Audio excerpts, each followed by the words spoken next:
வணக்கம் நண்பா. பாம்ப கண்டா படையே நடுங்கும்னு சொல்லுவாங்க. ஆனா இது பாம்ப கண்டாலே குஷி ஆயிரும். எதுக்குன்னு கேக்குறீங்களா? சாப்பாடு ரெடி ஆயிட்டுன்னா? அட ஆமாங்க. எந்த ஒரு பாம்பா இருந்தாலும் விடாது.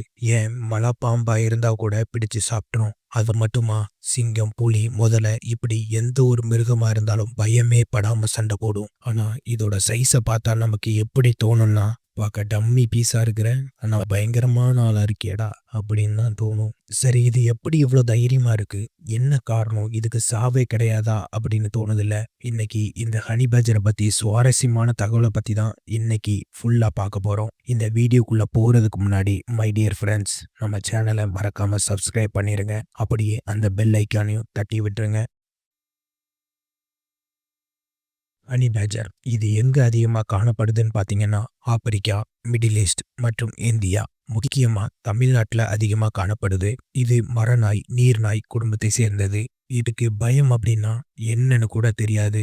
இது எல்லைக்குள்ள யாரு வந்தாலும் சண்டை தான். ஒண்ணு நீ சாகணும், இல்ல நான் சாகணும் அப்படின்னு எதிர்த்து நிற்கக்கூடியது. அதனாலேயே காட்டுக்கே ராஜாவான சிங்கம் பார்த்தா கூட ஹனி பேஜரை கண்டு விலகி போயிரும். இதுக்கு ஏன் ஹனி பேஜர் அப்படின்னு பேர் வச்சாங்கன்னா, ஹனி பேட் அப்படின்னு ஒரு குருவி இருக்கு. அது இந்த ஹனி பேஜரை தேன் கூடு இருக்கிற இடத்த சத்தம் போட்டு காட்டி கொடுக்கும். ஏன்னா இந்த குருவி தேன் புழுக்களை அதிகமா சாப்பிடும். இந்த பேஜரை சத்தம் போட்டு கூப்பிட்டு தேனீச்சை கலைச்சி விட்டுரும். இந்த பேஜர் சாப்பிட்டு போனதுக்கு அப்புறம் இந்த குருவி அந்த புழுக்களை சாப்பிடும். அதனாலதான் இதுக்கு ஹனி பேஜர் அப்படின்னு பேர் வந்துச்சு. தேன் மட்டும்தான் இந்த ஹனி பேஜருக்கு உணவா அப்படின்னு பாத்தீங்கன்னா இல்ல. இது எலிகள், புழுக்கள், முக்கியமா பாம்புகளை, அது ஒரு ராஜநாகமா இருந்தாலும் சரி, உலகத்திலேயே அதிக விஷம் கொண்ட பிளாக் மாம்பாவா இருந்தாலும் சரி, இல்ல மலைப்பாம்பா இருந்தாலும் சரி, அசால்ட்டா புடிச்சு சாப்பிட்றோம். இப்ப நீங்க பாத்தீங்கன்னா காடுகள்ல பாம்பை கண்டா சிங்கம் கூட ஒதுங்கி போயிரும். ஏன் மற்ற மிருகங்கள் கூட பாம்பை கண்டா ஒதுங்கி தான் போகும். ஆனா பேஜர் அப்படி கிடையாது. பாம்பை தான் முதல்ல உணவா பார்க்கும், அப்புறம் தான் மத்த எல்லாம். இதோட சைஸை பாத்தீங்கன்னா 10 கிலோல இருந்து அதிகபட்சமா 14 கிலோ வரைக்கும் வளரும். 30 இன்ச்சு வரைக்கும் நீளமா இருக்கும். அதாவது 70ல இருந்து 80 சென்டிமீட்டர் வரைக்கும் நீளம் இருக்கும். மற்ற மிருகங்களை கம்பேர் பண்ணும்போது ரொம்பவே குட்டியா தான் இருக்கும். அதாவது கடுகு சிறுத்தாலும் காரம் குறையாது அப்படின்னு சொல்லுவாங்க. அதுபோல தான் இது ஒரு சிறந்த உதாரணம். இதோட தோலை பார்த்தீங்கன்னா 1 சென்டிமீட்டர் தடிமனான தோலா இருக்கும். வேற எந்த மிருகங்களை கம்பேர் பண்ணாலும் இது ரொம்ப ரொம்ப அதிகம். இதனால தான் மற்ற மிருகங்கள் இதை கடிக்கும் போது இதோட தோலை தாண்டி போறதே இல்லை. இது தோலை பத்தி சொல்ல உண்மையா நடந்த இன்னொரு உதாரணமா இருக்கு. ஒரு முதலை எந்த ஒரு மிருகமா இருந்தாலும் அதோட ஒரு கடியிலேயே மிருகத்தோட உடம்ப பிச்சு எடுத்துரும். அது வாயில வச்சு ஒரு உதறுனாலே அந்த மிருகத்தோட உடம்பு 2 துண்டா போயிரும். ஆனா இந்த ஹனி பேஜர் கிட்ட அப்படி அல்ல. ஏன் ஒரு செத்த ஹனி பேஜர் உடம்பா இருந்தாலும் அதை கடிச்சு சாப்பிடுறது ரொம்ப கஷ்டப்படும். நீங்க இப்போ வீடியோல பார்த்துட்டு இருக்கிற மாதிரி அந்த முதல்ல எவ்வளவோ உதறும். இருந்தாலும் அந்த ஹனி பேஜருடைய உடம்பு வந்து 2ஆ போகாது. அதோட தோலை தாண்டி அது பற்கள் கடிக்க முடியாது. ரொம்ப கஷ்டப்பட்டு தான் அதை சாப்பிடும். ஏன் சில சமயங்கள்ல அதை சாப்பிடாம அப்படியே போட்டுட்டு போயிடும். அதனாலேயே இந்த ஹனி பேஜரை கொன்னு சாப்பிட எந்த ஒரு மிருகமா இருந்தாலும் ஆசைப்படாது. அது மட்டும் இல்லாம இதுக்கு இன்னொரு தனி திறமையும் இருக்கு. இப்போ சிங்கம் வந்து அதோட கழுத்து மேல் பகுதியை பிடிக்கும் போது இந்த பேஜர் என்ன பண்ணும்னா அதோட கழுத்தை திருப்பி அதை கடிக்குமா. அதாவது எந்த ஒரு மிருகங்களுக்கும் இந்த அளவு கழுத்து திரும்பாதான். இப்படி பல திறமைகளை கொண்டதுதான் இந்த ஹனி பேஜர். சிலர் கேட்பாங்க, பாம்பு கடிச்சா இதுக்கு விஷமே ஏறாதா? அது மட்டும் இல்லாம மலைப்பாம்பை எப்படி இதால கொல்ல முடியும் அப்படின்னும் கேட்பாங்க. சரி, அதை பத்தி கொஞ்சம் பார்க்கலாமா? அதுக்கு கரெக்டா சொல்லணும் அப்படின்னா, ஒரு மனுஷனுக்கு பாம்பு கடிச்சா நீரோடாக்சின் விஷம் ஏறி நரம்புகள் செயலிழந்து போயிடும். அதனால அவங்க இறந்து போயிடுவாங்க. பட் இந்த ஹனி பேஜருக்கு பாம்பு கடிக்கும் போது இது உடம்புலயே பாம்போட விஷத்தை எதிர்கொள்ளக்கூடிய ஆன்டிடோட் இருக்கு. ஆனா நிறைய பாம்போட கடி இதோட தோலை தாண்டி போகாது. இது தோல் 1 சென்டிமீட்டர் தடிமன் இருக்கிறதுனால இதோட தோலை தாண்டி எந்த ஒரு பாம்பாலையும் கடிக்க முடியாது. அப்படியே போனாலும் இதோட ரத்தத்துல இருக்கிற நீரோடாக்சின் பிரேக்கர் விஷத்தை ஒண்ணுமே இல்லாம பண்ணிரும்.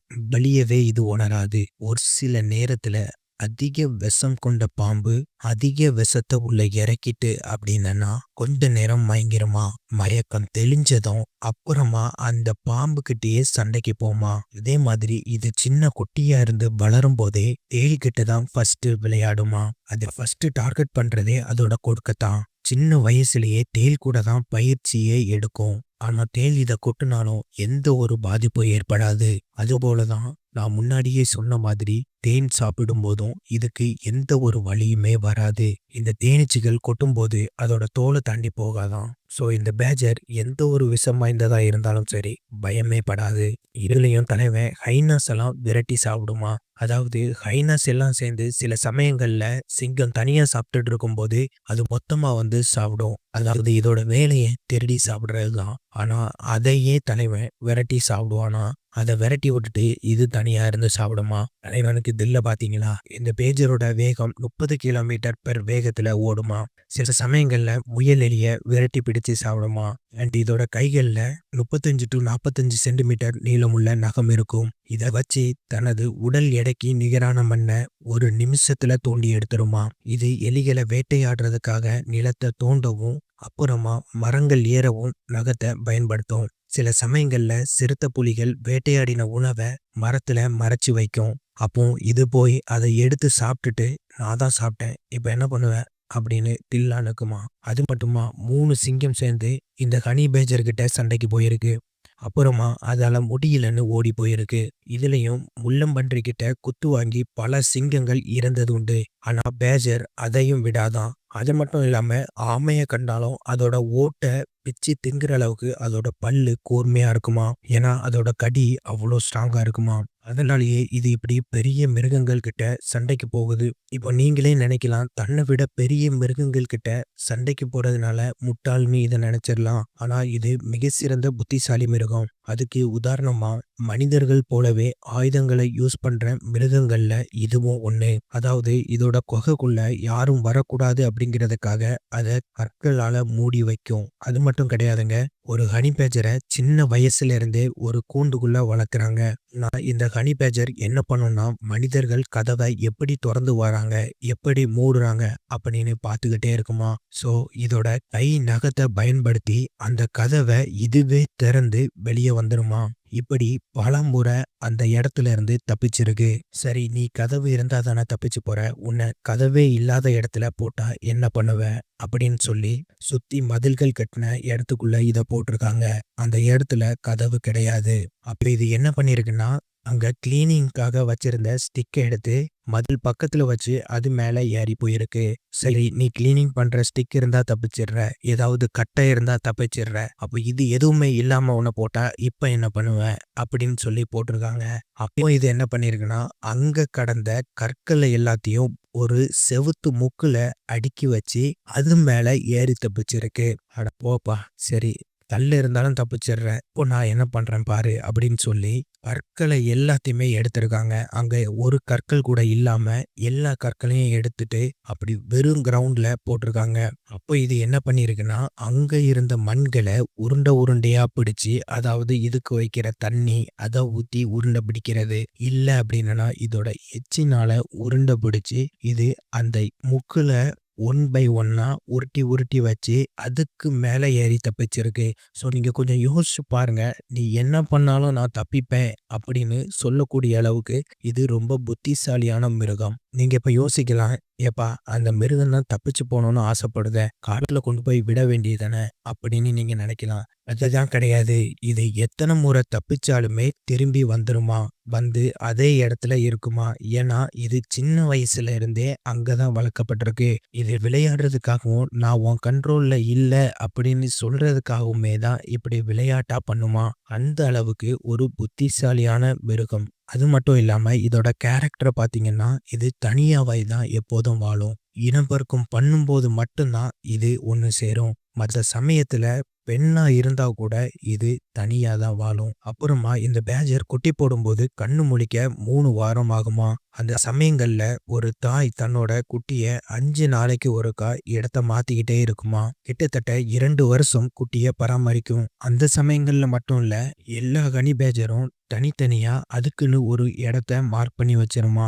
அந்த இடத்துக்குள்ள எந்த ஒரு மிருகம் வந்தாலும் சண்டை போடுமா. இதோட கேரக்டர்ல இன்னொரு சிறப்பம்சம் என்ன அப்படின்னா இது தனித்தனியா வாழ்ந்தா கூட தனித்தனியா வேட்டையாடினா கூட சில சமயங்கள்ல நிறைய சிங்கம் அல்லது ஹைனாக்கள் இத கடிக்க மேற்கொள்ளும்போது உடனே இந்த ஹனி பேட்ஜர் ஓடி வந்து இன்னொரு ஹனி பேட்ஜருக்கு துணையா நின்னு சண்டை போடுமா. அதாவது தனியா இல்லாம நானும் உன் கூட வாரேன் அப்படின்னு சொல்லி மத்த சிங்கங்களா இருந்தாலும் சரி, மத்த எந்த மிருகமா இருந்தாலும் சரி 2 பேரும் சேர்ந்து சண்டை போட்டு விரட்டுவாங்களாம். இப்படிதான் எல்லா பேட்ஜரும் தன்னுடைய இனத்துக்கு ஒரு பிரச்சனை வந்துட்டுனா ஒற்றுமையா நிக்குமா. இப்படி தன்னோட இனத்தை விட்டு கொடுக்காத மிருகம் தான் இது.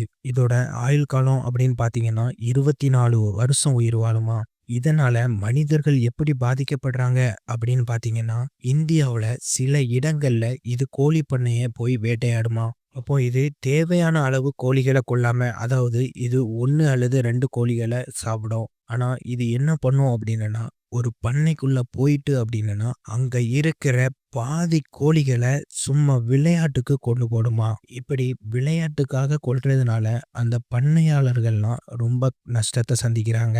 ஆனா அந்த பேட்ஜருக்கு அது சும்மா ஒரு விளையாட்டு தான். அப்போ நீங்க ஒரு கேள்வி கேட்கலாம், இதுக்கு சாவே கிடையாதா அப்படின்னு கேட்கலாம். அப்படி அல்ல. பலமுறை சிங்கம், புலி முதல இத கடிச்சு கொன்றுருக்கு. ஆனா இத சாப்பிடுறதுக்கு ரொம்ப கஷ்டப்படுமா. நான் முதல்லயே சொன்ன மாதிரி இதோட தோலை வந்து பிக்கிறதுக்கே அது ரொம்ப நேரம் எடுத்துக்குமா. அதனாலதான் இந்த மிருகத்தை வேட்டையாட எந்த ஒரு மிருகமும் ஆசைப்படாதான். அதுக்குன்னு இத சாப்பிட முடியாம தான் மற்ற மிருகங்கள் ஒதுங்கி போகுது அப்படின்னு மட்டும் நினைச்சிடாதங்க. ஃபர்ஸ்ட் வந்து இதோட தைரியமும், அது மட்டும் இல்லாம இதோட சண்டை போடும் திறனும் தான். இதோட கடியும் ரொம்பவே மோசமா இருக்கும். ஒரு ஆமை ஓட்டையே பிக்கிற அளவுக்கு இருக்கும்னா இதோட கடி எப்படி இருக்கும் அப்படின்னு மற்ற மிருகங்கள் யோசிக்காமையா இருக்கும். ஸோ அதனாலதான் மற்ற மிருகங்கள் இத சாப்பிட ஆசைப்படுறது இல்ல. அது காட்டுக்கே ராஜாவா இருந்தாலும் சரி. இந்த பேட்ஜர் கிட்ட எனக்கு பிடிச்ச ஒரு விஷயம் என்ன அப்படின்னா, நெவர் எவர் கிவ் அப். அதாவது சாகும் வரை விட்டு கொடுக்காது. அது போலதான் நம்ம வாழ்க்கையிலையும் பல சமயங்கள்ல பல பிரச்சனைகளை நம்ம எப்படி ஃபேஸ் பண்றோம் அப்படிங்கிறதுல தான் இருக்கு. எதுவா இருந்தாலும் பார்த்துக்கலாம் அப்படின்னு சொல்லிட்டு ஃபேஸ் பண்ணணும். ஓகே நண்பா, இந்த வீடியோ உங்களுக்கு பயனுள்ளதா இருந்துச்சு அப்படின்னா நம்ம சேனலை சப்ஸ்கிரைப் பண்ணிருங்க. பெல் ஐக்கானையும் கிளிக் பண்ணிருங்க. இந்த மாதிரி மிருகங்கள் பத்தின சுவாரஸ்யமான தகவல்கள் எல்லாம் உங்களுக்கு வரும். பாய் பாய்.